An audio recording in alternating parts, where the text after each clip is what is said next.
বিরোধিতা করা হয়েছে, জোরে বলেন ঠিক কিনা? সব জায়গাতে যেখানে মূসা সেখানে কে আছে? ফেরাউন। যেখানে ইব্রাহিম সেখানে কে আছে? নমরুদ। যেখানে মুহাম্মদ সাল্লাল্লাহু আলাইহি সাল্লাম সেখানে কি আছে? আবু জাহল। সমস্ত নবীদের এটাই ছিল নির্ধারিত ভাগ্য। রাষ্ট্র শক্তি, সমাজ শক্তি এবং বিভিন্ন ধর্মীয় শক্তি নবীদের বিরোধিতা করছে। এত কঠিন কাজ আর কোনোটা দুনিয়াতে নাই। তো এই জন্য আল্লাহ ওনাদেরকে মাঝে মাঝে প্রশিক্ষণের কি করেন? ব্যবস্থা করেন। সব নবীদের প্রশিক্ষণ জমিনে হয়েছে। মুসা আলাইহিস সালামের তুর পাহাড়ে হয়েছে। মুসা আলাইহিস সালামের আরেকবার হয়েছে আপনার সমুদ্র সৈকতে, লোহিত সাগর আর পারস্য সাগরের মিলন ক্ষেত্রে। এরপরে কারো মেরাজ হয়েছে আপনার হিলারি তেনজিং বিজিত হিমালয়ের চূড়ায়, কারো মেরাজ হয়েছে অলিম্পাস পর্বতমালায়। কিন্তু আমার নবীর মেরাজ হয়েছে কোথায়? সাত স্তবক জমিন পার হয়ে, বাইতুল মামুর পার হয়ে, সিদরাতুল মুনতাহা পার হয়ে, আরশে আজিমে। সবাই বলেন সুবহানাল্লাহ। সব নবীদের মেরাজ হয়েছে। একজন নবীর আলোচনা করে শেষ করি। ওয়াইল্লা ইউনুস লামিনাল মুরসালিন। হযরত ইউনুস আলাইহিস সালাম আমার রাসূলদের কাতারের একজন সদস্য। সুবহানাল্লাহ বলেন না?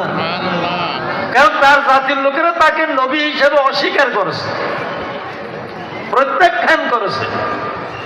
বড় দুর্ভাগ্য জাতি যারা তাদের নবীকে অস্বীকার করছে। আর আল্লাহ বলতেছেন তোমরা নবীকে অস্বীকার করো, আর আমি আল্লাহ সাক্ষ্য দিচ্ছি তিনি আমার পয়গম্বরের মিশনের একজন জবরদস্ত সদস্য। ইয আবাকা ইলাল ফুলকিল মাশহুন। তিনি পালিয়ে গেলেন যাত্রীর ভিড়ে, ভরপুর যাত্রীতে। হ্যাঁ, এক জাহাজে করে, নৌকায় করে তিনি পালিয়ে গেলেন। ফাসাহামা ফাকানা মিনাল মুদহাদিন। ইউনুস আলাইহিস সালামের উপর আল্লাহ ওহী পাঠালেন যে এই জাতি যেহেতু আপনার উপর ঈমান আনছে না, প্রত্যাখ্যান করতেছে, সুতরাং আগামী অমুক বারে রাত 12:01 সময় প্রচন্ড ভূমিকম্প আর ঘূর্ণিঝড় হবে, সব হালাক হয়ে যাবে। আল্লাহ ওহী পাঠালেন।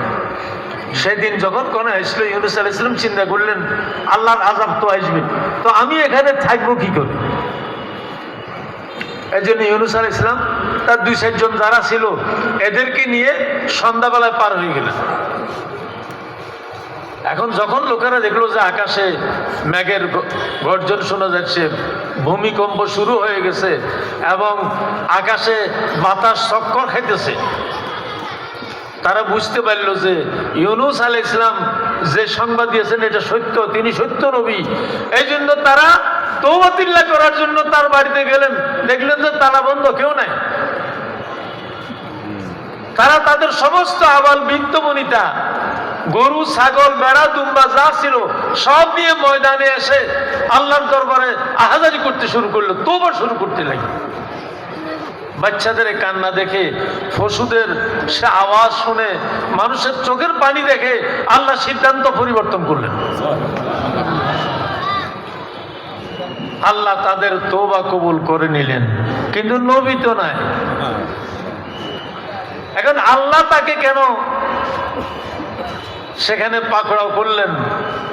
তার অর্থ হলো তিনি যে এলাকা ত্যাগ করবেন, আল্লাহর শেষবারের মতো একটু জিজ্ঞাসা